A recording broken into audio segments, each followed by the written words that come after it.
nous avons un réseau de construction d'environ 169 écoles à travers le pays. Et à l'approche de l'ouragan Mathieu dans le pays, nous avons décidé de décréter une situation d'urgence à la Fondation. La première action que nous avons entreprise, c'était de contacter toutes nos écoles afin de nous assurer qu'ils étaient au courant qu'il y avait un cyclone d'ouragan de catégorie 4 qui arrivait dans leur direction. Tout de suite après, nous avons décidé de leur envoyer des SMS avec les précautions à prendre, comment protéger leurs documents importants et comment ne pas rester près des rivières, etc. Nous avons aussi crédité leur téléphone de montant de 250 gouttes afin de nous assurer qu'ils avaient des minutes disponibles pendant l'ouragan s'ils avaient besoin de faire un appel et pour contacter leur famille pour savoir si tout le monde allait bien ou s'il y avait des mesures à prendre. Automatiquement que l'ouragan est passé sur le pays, le lendemain, nous avons mobilisé toute l'équipe de la Fondation afin de contacter toutes les écoles pour nous assurer que toutes les écoles allaient bien, que les familles allaient bien, que les directeurs allaient bien, les professeurs et les enfants, et que tout le monde avait survécu, et afin de savoir s'ils étaient dans des abris, s'ils étaient en santé et c'était quoi leurs besoins.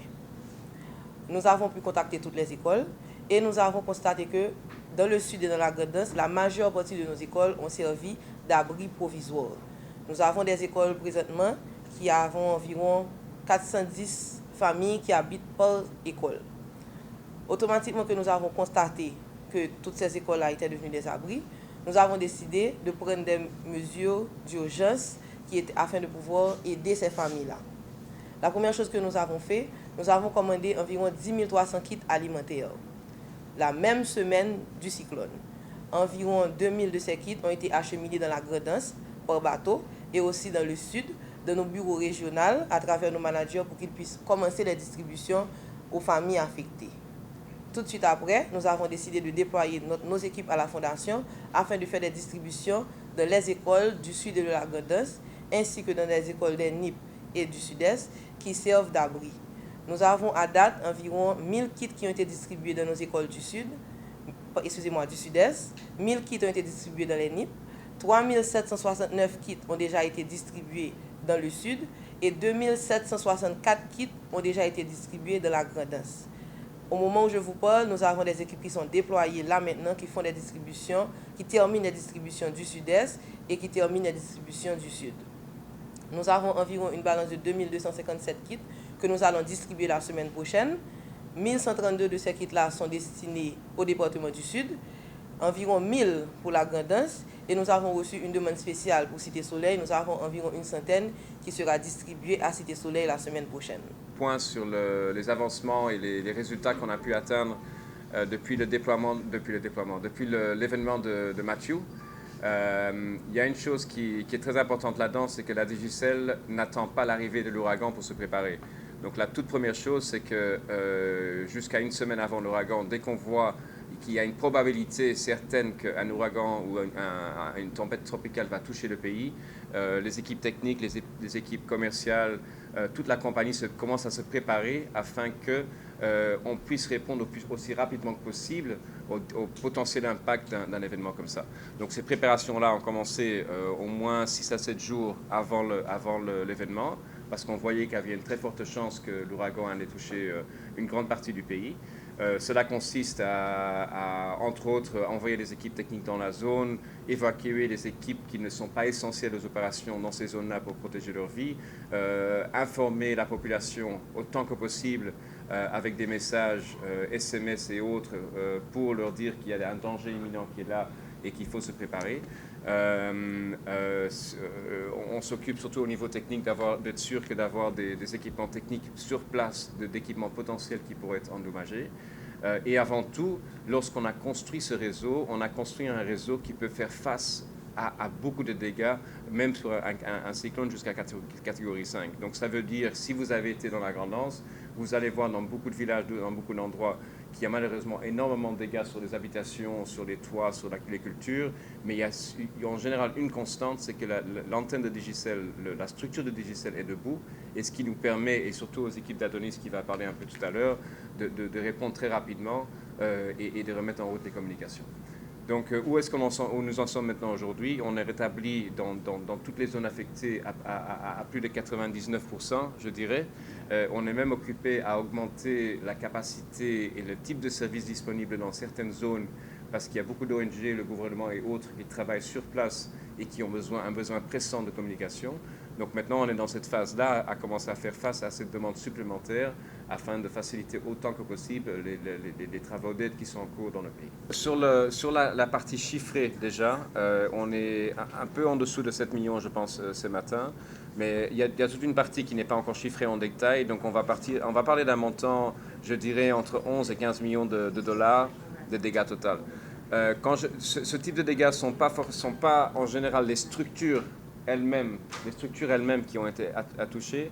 Les équipements qui étaient attachés à ces structures ont subi des vents très très importants qui ou bien les a désalignés, les a pliés, les a abîmés d'une certaine façon. Pour l'instant, ils fonctionnent, mais ce n'est pas au standard qu'on voudrait qu'ils fonctionnent. Une autre chose qu'on a vu beaucoup, les vents étaient tellement forts que beaucoup de nos murs qui protégeaient nos sites sont tombés également. Donc là, nous avons des dégâts de murs à faire et ça va très souvent jusqu'aux routes d'accès aussi parce que nous avons nos propres routes d'accès pour accéder à des sites lointains que nous avons dû construire sur le temps. Et là, aujourd'hui, nous avons une situation où ces routes-là ont été fortement abîmées par la pluie, par des déboulements de terrain, etc. Donc nous avons un travail de génie civil à faire également à ce niveau-là, de reconstruire les routes. Nous sommes à 11 jours de préparation avant Mathieu même arrivé. Oui, merci. Préparation, nous, le consiste déjà, c'est assurer nous que les techniciens sont sur place. Antenne, nous, c'est de repasser clé là-dedans, assurer que sont assurés. Et pour genre de cyclones que nous avons recevoir, nous déployons des équipements, nous pensons sensiblement qui sont capables d'affecter par l'ouragan. Mais l'Elvin arrive effectivement, malgré tout risque qui était déjà gagné sur le terrain, employés nous, ça a été besoin de le faire directement, c'est à regarder, constater effectivement qui ça là. Les nous fin arriver dans la partie ça nous avons identifié, eh bien c'est déploiement des équipements additionnels. Et ça qu'il faut prendre les où la digue censée couper vers Grand Sud là, nous c'est premier qui pral gagner camion nous, pick-up nous, charger des équipements additionnels qui pral arriver dans zone ça pour nous porter équipement. Mais ça pral arriver qu'on y a, les arriver dans zone reculée yo tant pour me arriver arriver vers la plante côté m'a monter sous tête au caille pour nous capable recouvrir service nos caille. Nous faisons presque toute nuit là on a coupé vieux bois pour nous capable déblayer pour nous capable nous même un espace pour nous passer. C'est même qu'à arriver pour nous tous sur Jérémy, c'est même qu'à arriver sous tête là et sous tête Miragouane pour nous arriver à Salagnac et l'envin arriver plus ou moins déblayer zone ça vient ban nous capacité pour nous capable mettre équipement disponible et puis nous gain des hélicoptères qui fait des va-et-vient pour capable disposer techniciens pour nous pour capable reprendre. C'est un travail en fait recouvrement c'est préparation. Sincèrement, si nous pas préparer dans niveau pour nous préparer river établir communication dans zone ça n'est pas possible du tout. Mais en plus de ça, structure réseau c'est ça qui permet de nous payer. L'envin river qu'on y a là à catégorie 4 l'entrée sous Jérémy pendant que nous avons toute équipe centre technique d'opération qui dans 8e étage là n'a vérifié. Les nous regarder comment ça vient vaciller sur nous-mêmes. Nous fait appel à tout ça nous-mêmes nous dans entrepôt nous mettons disponible pendant que nous gagnons équipe et management là lui-même qui a bail tout support nécessaire pour nous capable faire travailler nous assurer que nous gagnons tout ça qui est disponible à disposition nous. Comme Martin Blier souligné, c'est le premier hélicoptère qui volait sur le territoire et le premier hélicoptère ça allait exactement sur Jérémy.